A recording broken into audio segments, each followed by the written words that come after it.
আমি ইলেকশ্যনৰ আগত বা বিশেষকৈ যোৱাবাৰ স্কুটি দিওঁতে আমি এটা কথা ঘোষণা কৰিছিলোঁ যে অহাবাৰৰ পৰা 75% পোৱা ছোৱালীহে স্কুটি পাব। কিন্তু এডুকেশ্যন ডিপাৰ্টমেণ্টে অধিসূচনাখন নোলোৱাৰ কাৰণে এইবাৰ আমি 60% পোৱা ছোৱালীকো আমি স্কুটি দিম। অহাবাৰৰ পৰা নিদিওঁ, তেতিয়ালৈকে আমি এডভাৰটাইজ আদি বা অধিসূচনা আমি প্ৰকাশ কৰিম। কিন্তু MCC model code of conduct থকাৰ কাৰণে এডুকেশ্যন ডিপাৰ্টমেণ্টে অধিসূচনাখন দিব নোৱাৰিলে।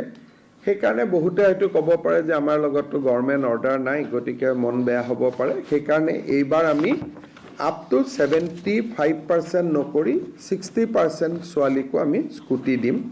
প্ৰায় 50,000 ছোৱালীয়ে এইবাৰ স্কুটি পাব। গতিকে নিযুত মইনা আঁচনিখনৰ প্ৰথম ধনটো আমি 11 অক্টোবৰত বেংক একাউণ্টত ট্ৰান্সফাৰ কৰিম। ইয়াৰ মাজত প্ৰপত্ৰ আদি পূৰণ হ'ব। এইবাৰ যিসকল ছোৱালীয়ে প্ৰপত্ৰ পূৰণ কৰি নিযুত মইনা আঁচনি পাব, দ্বিতীয় বৰ্ষত আৰু তেওঁলোকে প্ৰপত্ৰ পূৰণ কৰিব নালাগে। তেওঁলোকৰ খালি কোনখিনি কোনোবা বিয়া হৈ গ'ল নেকি, কলেজত অহা নাই নেকি, সেইখিনি আমি কলেজৰ প্ৰিন্সিপালৰ পৰাই ৰিপৰ্ট লৈ ল'ম আৰু তাৰ ভিত্তিত আমি কাম কৰিম। তেওঁলোকে এবাৰ ফৰ্ম ফিল আপ কৰাৰ পিছত দ্বিতীয়বাৰ ফৰ্ম ফিল আপ কৰিব নালাগে। এই ফৰ্মখনত দেউতাক মাকৰো এটা চহী লাগিব।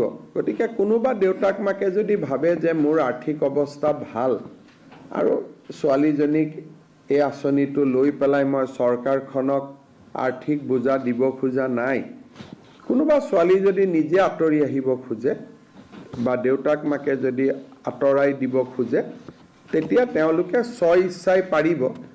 আদাৰৱাইজ ইয়াত কোনো ইনকাম স্লেব নাই, BPL APL বুলি কথা নাই। কলেজ বা মহাবিদ্যালয় বা বিশ্ববিদ্যালয়ত যোনেই পঢ়ে তেওঁলোকেই এই আঁচনিখনৰ সুফল পাব।